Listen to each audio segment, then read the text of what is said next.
भगवद गीता अध्याय 2 श्लोक 16 से 20। श्लोक न सतो विद्यते भावो न भावो विद्यते सतः उभयोरपि दृष्टो उन्तस्त्वन्योस्तत्वदर्शिभिः श्रीनुवाद। जो असत्य है उसका अस्तित्व नहीं होता और जो शाश्वत है उसका कभी अभाव नहीं होता।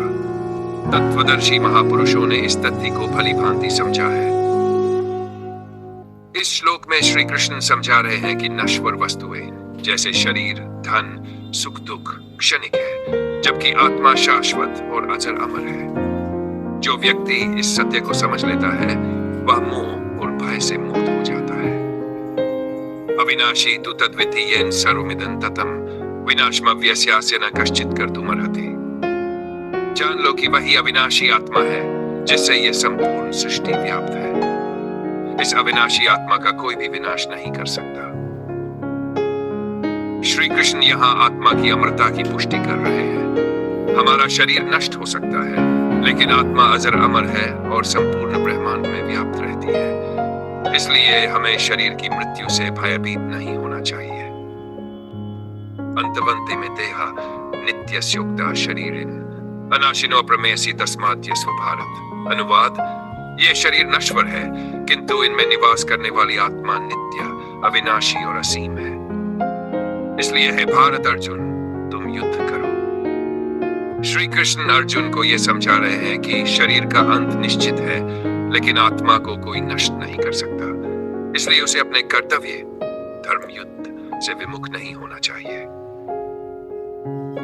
ये न वेत्ति हंतारन यश्चैनम मन्यते हतम उभौ तो न विजानीतो नाय हन्ति न हन्यते। जो ये सोचता है कि आत्मा किसी को मार सकती है या जो ये समझता है कि आत्मा मारी जा सकती है, वे दोनों ही अज्ञानता में है। आत्मा न किसी को मारती है और न ही स्वयं मारी जा सकती है। व्याख्या, यहाँ श्री कृष्ण ये स्पष्ट कर रहे हैं कि आत्मा शाश्वत है, कोई भी इसे नष्ट नहीं कर सकता और न ही ये किसी को नष्ट कर सकती है। ये ज्ञान हमें भय और शोक से मुक्त करता है।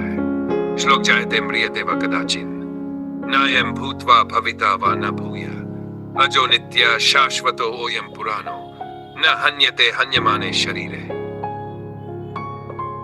आत्मा न कभी जन्म लेती है और न ही कभी मरती है।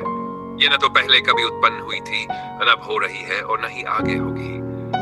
ये अजन्मा, नित्य, शाश्वत और पुरातन है। शरीर के नष्ट होने पर भी आत्मा नष्ट नहीं होती। श्री कृष्ण इस श्लोक में आत्मा की अमरता को दृढ़ता से स्थापित कर रहे हैं। आत्मा न जन्म लेती है और न मरती है। ये केवल एक शरीर से दूसरे शरीर में प्रवेश करती है।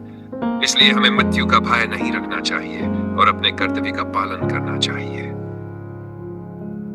सीख 1, शरीर नश्वर है लेकिन आत्मा शाश्वत और अविनाशी है। डी, जो व्यक्ति आत्मा के अमर होने का ज्ञान प्राप्त कर लेता है वह मृत्यु और मोह के भय से मुक्त हो जाता है। हमें अपने कर्तव्य धर्म का पालन करना चाहिए बिना किसी भय और शोक के। अगर आपको यह ज्ञान उपयोगी लगा तो इसे अपने दोस्तों के साथ साझा करें और भगवद गीता के अगले श्लोकों के लिए चैनल को सब्सक्राइब